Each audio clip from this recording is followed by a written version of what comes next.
Setelah berproses selama 2 tahun, akhirnya pada 27 Maret 2019, Stikes Bali menerima SK Menteri Ristek Dikti untuk perubahan bentuk dari Stikes Bali menjadi Institut Teknologi dan Kesehatan atau ITKes Bali.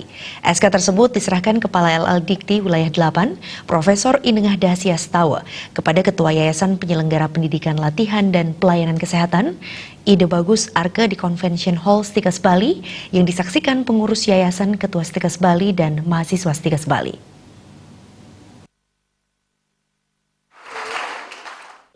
Ketua Yayasan Penyelenggara Pendidikan Latihan dan Pelayanan Kesehatan Bali, Ide Bagus Arke, mengatakan pihak yayasan mengembangkan lembaga pendidikan ITKes Bali tidak secara prematur, namun berawal dari SPK menjadi Akademi Perawan yang berubah lagi menjadi sekolah tinggi. Akhirnya kini lembaga pendidikan tinggi ini berubah bentuk menjadi institut dan ke depan diharapkan menjadi universitas. Dengan terbitnya SK tersebut, Institut Teknologi dan Kesehatan Bali menyelenggarakan 4 prodi baru, yakni Prodi Sarjana Farmasi Klinik dan Komunitas, Prodi Sarjana Teknologi Pangan, Prodi Sarjana Kebidanan, dan Profesi Bidan.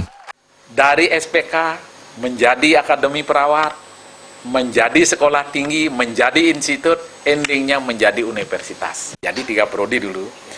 Ada yang S1 farmasi, kemudian ada S1 teknologi pangan, dan ada S1 keperawatan yang sudah ada.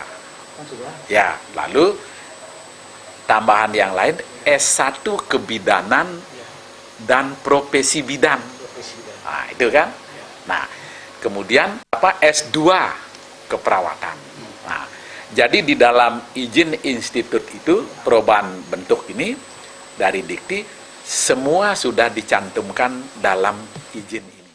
Ketua Stikes Bali, IGD Putu Dharma Suyasa, mengungkapkan, dengan SK perubahan Stikes Bali menjadi Institut Teknologi Kesehatan Bali, pihak ingin menjawab tantangan dan kebutuhan masyarakat terkait peningkatan mutu lembaga, yakni dari segi ilmu kesehatan dan harus dipadukan dengan teknologi. Hal yang harus dikejar adalah inovasi pada keilmuan tersebut.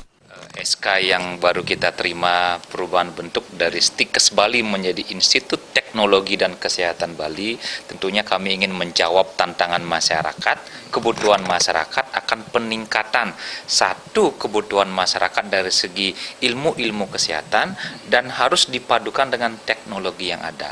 Nah, itulah cikal bakal kenapa kita menyebut Institut Teknologi dan Kesehatan. Satu hal yang nanti yang akan kita kejar dengan adanya perubahan bentuk ini adalah adanya inovasi pada keilmuan-keilmuan tersebut.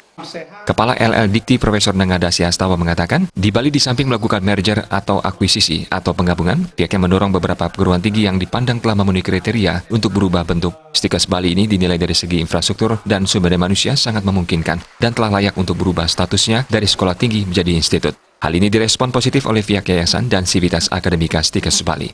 Stikes Bali, saya nilai dari infrastruktur dan sumber daya yang ada, rasanya sangat-sangat memungkinkan dan sudah layak untuk menjadi statusnya dirubah dari sekolah tinggi menjadi institut. Astongkare, pemilik atau yayasan dan Sivitas Akademikanya itu merespon dengan positif, berarti bagus. Stikes Bali ini menjadi institut, satu adalah cakupannya lebih luas, ya kan lebih luas kan karena institut itu kan sejajar dengan universitas, karena pimpinannya rektor. Yang kedua, berimprovisasi lebih leluasa, dan yang ketiga, gengsinya lebih naik. SK tersebut diserahkan oleh Kepala LL Dikti Wilayah 8, Profesor Inengah Dahsia Setawa, kepada Ketua Yayasan Penyelenggara Pendidikan Latihan dan Pelayanan Kesehatan Bali, Ide Bagus Arke, didampingi Ketua Stikes Bali dan disaksikan oleh pengurus yayasan dan mahasiswa Stikes Bali. Belum lama ini, Stikes Bali patut berbangga karena 2 tim mahasiswa Stikes Bali meraih juara 2 dan 5 pada debat bahasa Inggris di Unair dengan jumlah peserta 33 tim. Indrawan, Bali TV.